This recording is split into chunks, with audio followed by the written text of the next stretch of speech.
জামাল কদু গানে নাচলেন চিত্রনায়িকা শবনম বুবলি। ভক্তদের দিলেন বিশেষ বার্তা। চিত্রনায়িকা শবনম বুবলির জামাল কদু গানে নাচার এই ভিডিওটি সামাজিক যোগাযোগ মাধ্যমে ব্যাপক পরিমাণে সাড়া ফেলেছে।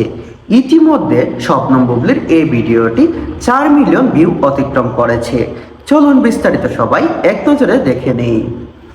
রণবীর কাপুরের অ্যানিমাল সিনেমার পানপাত্র মাথায় নিয়ে জামাল কদু শিরোনামের গানটির সঙ্গে নেচে পর্দায় ঝড় তুলেছেন বলিউডের অভিনেত্রী ববি দেওয়াল। এবার সেই একই গানে নাচতে দেখা গেল ঢাকায় সিনেমার বর্তমান সময়ে আলোচিত চিত্রনায়িকা শবনম বুবলিকে।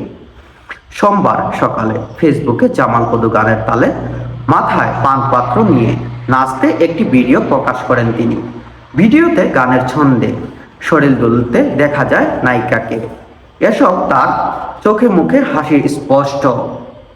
বুবলি তার এই নাচের ভিডিও প্রকাশ করে যেন নিন্দুকের উদ্দেশ্যে একটি বার্তা দিয়েছেন। কারণ সেই ভিডিওর ক্যাপশনে তিনি লিখেছেন, হিংসা এক ধরনের মানসিক ক্যান্সার, এটি দ্রুত সুস্থ হয়ে উঠুক।